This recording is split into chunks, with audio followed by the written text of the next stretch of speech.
সরকারি আধিকারিক নয়, তিনি মহিলা আধিকারিক। তাকে সরকারি কাজে বাধা দিচ্ছে, তাকে এক প্রকার শ্লীলতাহানি করেছে এবং হুমকি দিয়েছে, এবং সেক্ষেত্রে মন্ত্রিত্ব জামিন অযোগ্য ধারায় গ্রেপ্তারি পরোয়ানা জারি করা উচিত পুলিশের।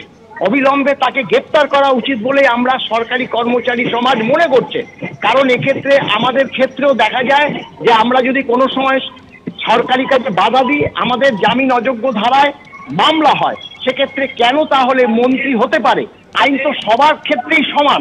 তাহলে এই মন্ত্রীর বিরুদ্ধেও আমরা চাইছি জামিন অযোগ্য ধারায় তাকে যাতে গ্রেপ্তার করে আদালতে হাজির করানো হয়। অনেক ধন্যবাদ মলয় বাবু আমাদের সঙ্গে কথা বলার জন্য।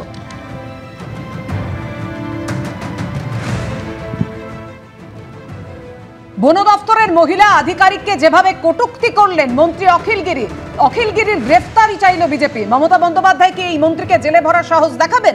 সরকারি আধিকারিককে কাজে বাধা দেওয়ায় তার বিরুদ্ধে পদক্ষেপ করা হবে? একজন মহিলা আধিকারিককে কুকথা বলার শাস্তি হবে মন্ত্রীর বিরুদ্ধে? প্রশ্ন তুলে সোশ্যাল মিডিয়ায় পোস্ট করেছে রাজ্য বিজেপি।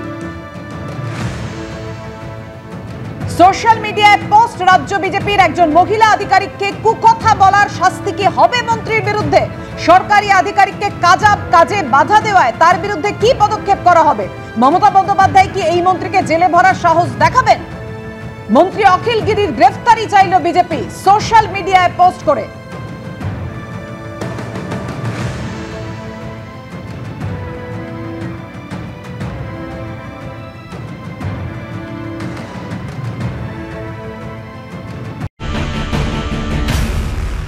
আসলে এটা সবে শুরু। সারা পশ্চিমবঙ্গ জুড়ে যদি আপনারা সাংবাদিকরা একটু ঘুরে দেখেন, দেখবেন সরকারি জমি সমস্ত জায়গায় দখল হয়ে গেছে।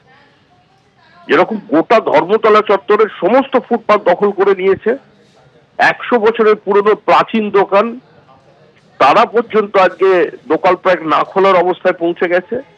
যেখানে শতাব্দী প্রাচীন নিউ মার্কেট, যার একটা নির্দিষ্ট বাঙালির ইতিহাসের সঙ্গে যোগ আছে, সেটারও কার্যত দেখুন, তার চারপাশের চেহারাটা দেখুন, এ সর্বত্র দখলদারি চলেছে। এই দখলদারি থেকে মুক্ত হতে গেলে তৃণমূল কংগ্রেসের সরকারকে সরিয়ে দিতে হবে। আর স্বাভাবিকভাবেই মন্ত্রী যেখানে বলছেন মুখ্যমন্ত্রীর নির্দেশের বিরুদ্ধে, কারণ ওই মন্ত্রী যিনি আছেন মন্ত্রীও জানেন যেগুলো করা যাবে না। মন্ত্রী জানেন পুরোটাই দখলদারির উপর নির্ভর করে আমাদের রাজনীতি করতে হবে, এবং তৃণমূল কংগ্রেস টিকে আছে সেই রাজনীতির ওপরে। তাই মুখ্যমন্ত্রী নির্দেশ দিলেও সরাসরি তার ক্যাবিনেটে থাকা একজন মন্ত্রী যখন সেটাকে চ্যালেঞ্জ জানাচ্ছেন, তখন এখানে পশ্চিমবঙ্গে কি কোনো সরকার আছে বলে কেউ মনে করবে? ফলে নিঃসন্দেহে এই মুহূর্তে বঙ্গ রাজনীতিতে সব থেকে বেশি চর্চা জানিয়ে হচ্ছে যে ভাষায়, যেভাবে আঙুল উঁচিয়ে একজন মহিলা সরকারি আধিকারিককে হুমকি দিয়েছেন রাজ্যের মন্ত্রী অখিল গিরি। রাজ্য রাজনীতি তা নিয়ে তোলপাড় পড়ে গিয়েছে। অখিল গিরি নিজে তার এই বক্তব্যের কি সাফাই দিচ্ছেন সেটাও দেখাবো আপনাদের।